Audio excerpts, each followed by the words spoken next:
Hello everybody, my name is Stasis. Welcome back to EVE Online. Today I'm going to be doing another Abyss run in the Onyx. It's the same that I used before. So it's got the B-type medium shield booster, dual multi-spectrums, large camp battery, triple ballistic control systems, a damage control for extra buffer, and based on heavy assault missiles because they do the most damage. The difference this time is actually, I was thinking of first doing another TU4 run because I wanted to see how reliable it was, but I was just thinking, you know what, let's just jump straight into the chaotics because this doesn't have enough tank to survive chaotics. It has about like 400 something DPS tank, and many times I go on about how it's important to have like about 600 DPS tank, but I just want to do it because it's a long time since I did anything like really risky in EVE Online, and I really want to just try doing something really risky. Like I want to just see this is going to be explosive. I mean, it'll be really cool, you know, if we get lucky spawns and just get through it. That would be really nice. And we also, you know, we haven't really had to overheat so much our modules so far in all our Abyss runs recently, and it's this will probably prove that how overheating is really important, and it can be very useful if you're running the high tier ones in under equipped ships, because this is, I do not think this is enough tank.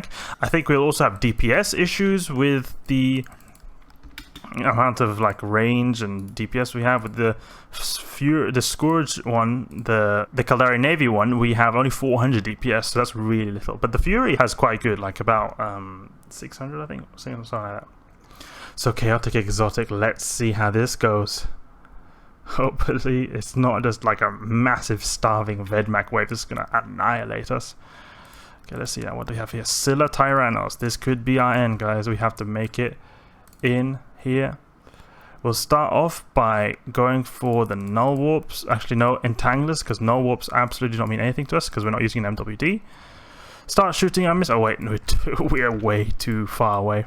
Alright, we got some null charges, so that's actually good, because the worst thing would be if there was a lot of target painters, because they would be able to make it so that my signature is huge and Kirby's will shoot really good on me. But there's only 2 entanglers. That's really good. I don't think we'll have issues with newts, even though we've got an orange color. This massive orange color, this is the ones I'm talking about. You have to be really careful for, because they can really wreck you up, really mess you. And we'll probably have to overheat now. Okay, overheat a little bit. Okay, good. Now let's go for this other Scylla Tyrants here, then we'll go for the null charges afterwards, because we do not want, I do not think we'll get neutered out, but we have to still be careful. Fully overheating. Let's overheat our Afterburner just a tiny bit. Alright, let's see now. Go here for this one. Stop overheating, because we do not want to burn out stuff. That'll be really tragic if we manage to burn out stuff. Okay, good. Everything stopped overheating now. Seems like tanking is going good. We want to keep going, make our way towards the Crypts Tyrannos. Oh, this is a really difficult wave, but I think we'll be able to handle it, guys. I think we'll be able to handle it. We're also going increased speed now due to the fact that we destroyed the entanglers. That's really good. Wrecking shot though could be the end of us, but we have got that damage control, which is obviously going to make it so that we can have a big buffer and we will be able to survive them. So but we're getting really low shields. This is really annoying. Let's try to increase our transversal slightly by going a little bit more to the right. We're taking armor damage, guys. We're taking armor damage. This is not nice. We've got also Deviant Automatic Suppressor making this worse. Overheat. The last overheating probably we'll be able to do for this run. After that, it's just me and Charybdis. And I think we are mitigating quite a bit of damage now by actually going to a more sharper angle. That's the good thing about no MWD, is that we are able to easily mitigate a lot of or not have to worry about getting warp scrambled. But it seems like we're now taking more damage again. I think that's maybe due to the fact that we stopped overheating. Okay, so it seems like it's going good. This I really don't like how we're just not getting close. Charybdis is just too fast, too damn fast, man. He's just one of the mightiest battleships in the game. If we were to take a wrecking shot, we're out for the count. But it seems like we're claiming some distance. I don't even think we have to like really. I mean, maybe we're gonna have to even overheat our Afterburner, because we're just not closing enough distance. We're not closing enough distance at all, actually. We're going to have to really get close. This is just too far away. We've got really short range missiles. Okay, at 27 kilometers. We have to close the gap by 10 kilometers. Oh, almost done that. But that's nice, actually. All the cruisers are down, so we've reduced the DPS slightly. But the thing is, it's still not a lot, because the majority of the DPS comes from Charybdis. Let's start shooting a little bit with our faction ones. Then we can gradually, when we get closer and closer, then we can switch out to T2 ones. T2 ones obviously are going to do so much more damage to this guy. Ooh, that was a wrecking shot. Oh, you saw that right there. Oh, that was deadly. We've got big structure though. We've got big structure due to the fact that we've got damage control. Let's overheat a little bit our shield booster. Now stop it now. I don't want to overheat too much. Always want to have that buffer. Oh, this is not looking good, guys. This is not looking good. Let's take our... But we're closing in hot. We're getting in range.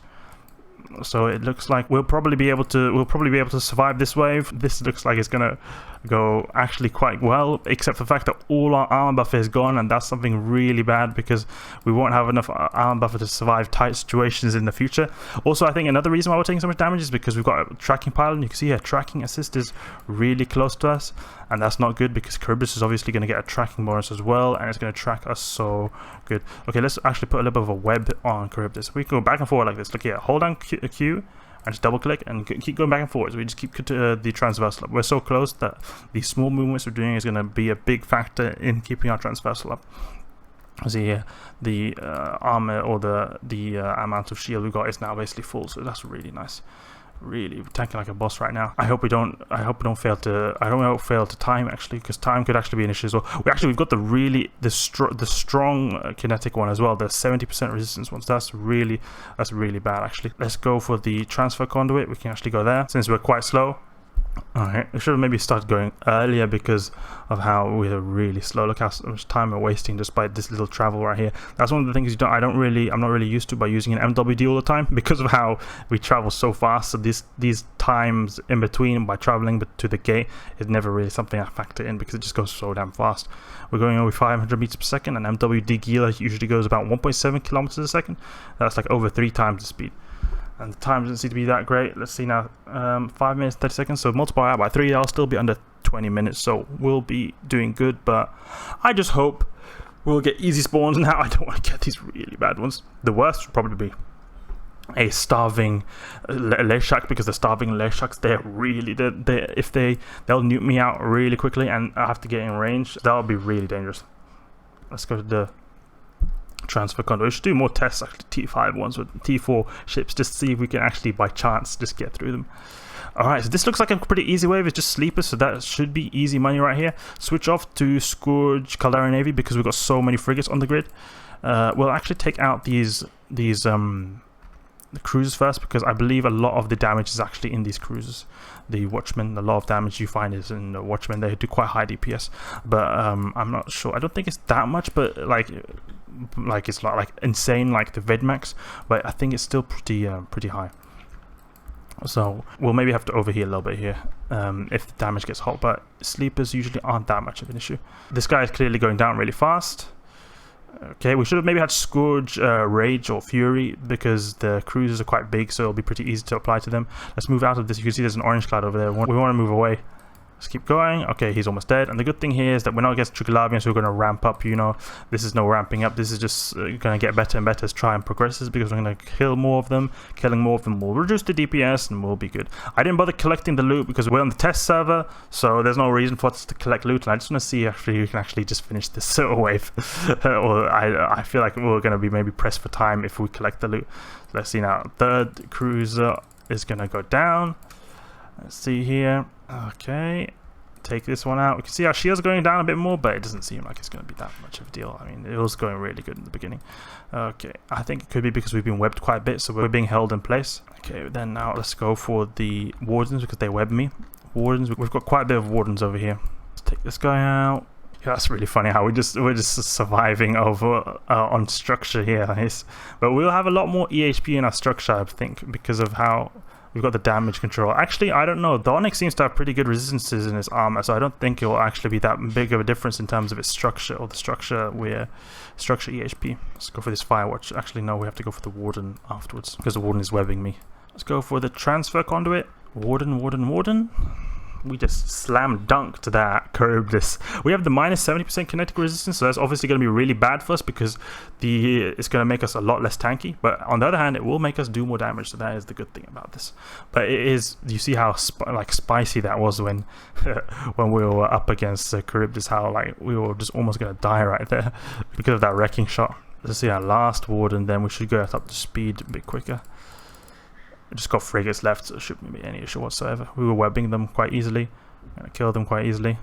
There we go. Kill this guy and the escort. Let's see now. Time seems to be alright. So half the time is gone, and I think we're more than halfway through. Okay, good job. Let's see here. The ship is actually not that expensive. I don't think it's that expensive. Like the total fit, I mean, it's 600 or 700 mil. And if for doing a T5 fit, you usually use much more expensive ships than that. Like, but then again, we're not really doing this kind of reliably style. We're doing kind of risky. You can see here, this is not at all like very reliable. How we got this massive dent in our armor right here, and we've got, you know, not the best amount of time either. We would probably be want to be on the third wave right now. See this, Aegis is going down pretty quickly. Need to web him. I was webbing the wrong target right there. Curious what the last wave will be. The Onyx looks so good, just an amazing looking ship. Looks really good. But this guy, it's just these frigates take quite a long time because we're not applying that well to them. We're going to stay at 0 on this transfer con just so we can instantly start warping. That's also a good thing about this Onyx, is that it's using missiles, so you don't have to think about recalling your drones. It's just going to go really quickly. The one, you know what, which wave I really look most forward to? I want the sleeper cruiser wave, because we'll be able to use Scourge Fury, and we'll be applying so good to them, so we'll go really quickly. Okay, let's destroy this one, and I think it's just last volley, yeah, and then this one here. Stop pressing twice so that we deactivate our modules. That happens so much in the Abyssal arena, actually. The free-for-all and the, I think it was even the slice one maybe. Come on, come on, come on. Okay, and transfer conduit to the last wave, and this is the one that will determine our fate. Please be a sleeper cruisers. I love the sleeper cruisers, even though usually I hate them because they take so long, but they do so little DPS. They're usually so easy. Oh, okay, but this seems to be pretty easy because, actually no, this is dangerous because of how the strike ones, the strike drones, they will do quite a bit of, there's an automatic suppressor. Let's go to this. Actually no, let's not go to that because it'll destroy our missiles actually. The rogue drones, the strike ones, they do kinetic damage, and we have a pretty low kinetic resistance. I mean, it's still 70%, so that's good. But we've got quite low. Actually, it would have been worse if it was EM. So I think it's because the Onyx has pretty good innate kinetic resistance. That's why it's not that low. I thought it would be actually lower than what we had right there. All right, this guy is going down. Or maybe potentially have to overheat here. Just take out all the strikes, and we should wreck their faces. I thought maybe like I was pretty sure that the kinetic one would have been low, but then it makes sense because the Onyx has really bad EM resistance, like really bad. I think it's almost like a 0 or close to 0. Oh, that ship went down really quickly. Rogue drones. So it seems like we've tackled a T5, guys, in this Onyx. It seems like this is going to be a wrap in this wave. We'll probably actually want to take out the Fogcasters. The Fogcasters have a good effect on our EM or on our damage application because they're making us apply a lot worse. They also seem to be taking damage from an automatic suppressor, even though we're quite far away from it. I think it's because it's medium range, so it has like a 40-kilometer range, I believe. That's what it is. But this is going down so quickly. I can make our way towards the origin conduit, in fact, because there's we don't get neutered out from these orange clouds. It's just only going to make our capacitor more neutable, but we've anyway not got any neuters, so that doesn't really matter. So just make our way towards the origin conduit and take out these rogue drones on the way. You can see hardly at all our shields going down because we have pretty high explosive resistance right here. Okay, 80% is pretty damn decent, especially considering we have the minus 70% kinetic resistance right here. They're going to obviously have a lot less kinetic resistance than me, and they're going to just get annihilated, like you can see right here. That's really nice. Babbity bap bap, dead. You're gonna die now, Mr. Drone. So easy peasy lemon squeezy. The Onyx tackled a T5 Abyss site, guys. That is so good. My ace piloting, of course, just won us the day. We are wrecking them. And then suddenly just all these drones at the same time do a wrecking shot and just one-tap me and just makes it completely anticlimactic. But I mean, that won't happen. And then it does happen because obviously my luck is like that. Okay, these guys are almost completely dead actually because of the automatic suppressor, just shredding them to pieces actually. Let's keep shooting. It doesn't seem like the automatic suppressor is doing much to my missiles because I'm still able to apply quite a lot of damage. You can see here, I'm doing a lot of damage. Maybe it's if they're bigger missiles, like, you know, the heavy assault missiles, they're less likely that they get shot down by the automatic suppressor. That'll make more sense, because, you know, it's like a big missile, it's harder to shoot down, or it's like more HP, or like a tankier version of missile. In the Gila uses light missiles, they get shot down quite easily, or at least it feels easier than this. Maybe it's just me imagining it. Let's web that guy, make him slower, die straight away. Yes, easy peasy. Let's do, you know what we're gonna do, because we're so confident. Let's do this. Spread out our guns. Let's do that and just web one of them. Yeah, rogue drones, you did not like that, didn't you? You did not like that. Snare caster is obviously taking more damage. You can see that 27, almost twice the amount of damage because of that Webifier. So it's like, it's not as efficient, but it'll make so that we don't have to just keep clicking and switching around our things. If the automatic suppressor is not hammering down on them, I think we'll actually maybe have to switch back to single target, because I think they'll be able to rep more. We're doing so little damage actually. Never mind, we're just blasting away at these guys, these fools getting wrecked. This is so good. You know, I'm proud of this Onyx. It was doing pretty damn well actually. Really wrecked these rogue drones hard and wrecked the T5. The time was not that great actually, 17 minutes, so we could do a lot better in terms of time, but we made the best of it. We survived, and that's the most important thing. Onyx completing a T5 exotic Abyss, guys. Hope you guys enjoyed this video, and if you did, please leave a like and subscribe. I'll catch you guys later.